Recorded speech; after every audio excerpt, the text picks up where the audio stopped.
ಹಿಂದೂ ಧರ್ಮದಲ್ಲಿ ಪ್ರದೋಷ ವ್ರತಕ್ಕೆ ಬಹಳ ಮಹತ್ವವಿದೆ.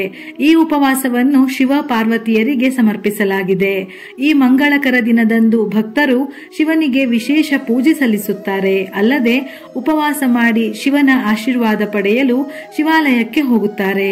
ಈ ಬಾರಿ ಸೋಮವಾರ ಅಂದರೆ ನಾಳೆ ಮೇ 20ರಂದು ಸೋಮ ಪ್ರದೋಷ ವ್ರತವನ್ನು ಆಚರಿಸಲಾಗುತ್ತದೆ. ಸೋಮವಾರ ಪ್ರದೋಷ ಬಂದರೆ ಇದನ್ನು ಸೋಮ ಪ್ರದೋಷ ವ್ರತ ಎಂದು ಕರೆಯಲಾಗುತ್ತದೆ. ಪ್ರದೋಷ ವ್ರತವು ಭಗವಾನ್ ಶಿವನಿಗೆ ಅರ್ಪಿಸುವ ಅತ್ಯಂತ ಪ್ರಮುಖವಾದ ಉಪವಾಸ. ಈ ಉಪವಾಸವನ್ನು ಪ್ರತಿ ತಿಂಗಳ ಕೃಷ್ಣ ಮತ್ತು ಶುಕ್ಲ ಪಕ್ಷದ ಸೋಮವಾರ ಅಥವಾ ತ್ರಯೋದಶಿ ತಿಥಿಯಂದು ಆಚರಿಸಲಾಗುತ್ತದೆ. ಸೋಮ ಪ್ರದೋಷ ವ್ರತವನ್ನು ಸಂಧ್ಯಾಕಾಲದಲ್ಲಿ ಆಚರಿಸಲಾಗುತ್ತದೆ. ಇದು ಶಿವನನ್ನು ಪೂಜಿಸಲು ಅತ್ಯಂತ ಮಂಗಳಕರ ಸಮಯವೆಂದು ಹೇಳುತ್ತಾರೆ. ಸೋಮ ಪ್ರದೋಷ ಉಪವಾಸವು ಶಿವನ ಆಶೀರ್ವಾದ ಪಡೆಯಲು ಮಂಗಳಕರ ದಿನವೆಂದು ಹೇಳುತ್ತಾರೆ. ಈ ವ್ರತವನ್ನು ಆಚರಿಸುವುದರಿಂದ ತಿಳಿದೋ ತಿಳಿಯದೆಯೋ ಮಾಡಿದ ಪಾಪಗಳು ನಾಶವಾಗಿ ಪುಣ್ಯ ಪ್ರಾಪ್ತಿಯಾಗುತ್ತದೆ ಎನ್ನುವ ನಂಬಿಕೆ. ಹೃದಯ ಮತ್ತು ಭಕ್ತಿಯಿಂದ ಉಪವಾಸ ಮಾಡುವ ಭಕ್ತರ ಎಲ್ಲಾ ಇಷ್ಟಾರ್ಥಗಳನ್ನು ಶಿವನು ಪೂರೈಸುತ್ತಾನೆ ಎಂದು ಹೇಳುತ್ತಾರೆ. ಉಪವಾಸವು ದುಃಖವನ್ನು ನಿವಾರಿಸುತ್ತದೆ ಎನ್ನುವ ನಂಬಿಕೆ.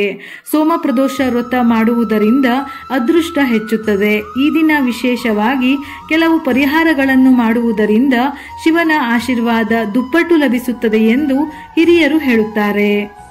ಕೆಲಸದ ಸ್ಥಳದಲ್ಲಿ ಯಶಸ್ಸನ್ನು ಪಡೆಯಲು ಎಷ್ಟೇ ಕೆಲಸ ಮಾಡಿದರೂ ಯಶಸ್ಸು ಸಿಗದಿದ್ದರೆ ಮತ್ತೆ ಮತ್ತೆ ಕಷ್ಟಗಳನ್ನು ಎದುರಿಸಬೇಕಾಗಿ ಬಂದರೆ ಸೋಮ ಪ್ರದೋಷದಂದು ಶಿವಲಿಂಗಕ್ಕೆ ಅಕ್ಷತೆ ಮತ್ತು ಜೇನುತುಪ್ಪವನ್ನು ಅರ್ಪಿಸಿ.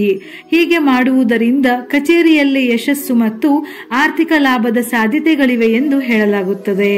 ಪಿತೃದೋಷವನ್ನು ಹೋಗಲಾಡಿಸಲು ಪಿತೃಗಳ ಪಾಪ ನಿವಾರಣೆಯಾಗಬೇಕು ಅಥವಾ ಪೂರ್ವಜರನ್ನು ಮೆಚ್ಚಿಸಬೇಕೆಂದರೆ ಸೋಮ ಪ್ರದೋಷ ವ್ರತದ ದಿನದಂದು ಶಿವಲಿಂಗಕ್ಕೆ ಕರಿ ಎಳ್ಳನ್ನು ಅರ್ಪಿಸಿ. ಈ ಪಾಪಗಳಿಂದ ಮುಕ್ತಿ ಹೊಂದಿ ಸುಖವನ್ನು ಪಡೆಯಬಹುದೆಂದು ಹೇಳುತ್ತಾರೆ. ಆರ್ಥಿಕ ಲಾಭಕ್ಕಾಗಿ ಎಷ್ಟೇ ಕಷ್ಟಪಟ್ಟರೂ ಫಲ ಸಿಗದಿದ್ದಲ್ಲಿ ಸೋಮ ಪ್ರದೋಷದಂದು ಶಿವಲಿಂಗಕ್ಕೆ ಹಾಲನ್ನು ಅರ್ಪಿಸಿದರೆ ಇಷ್ಟಾರ್ಥಗಳು ಈಡೇರುತ್ತವೆ.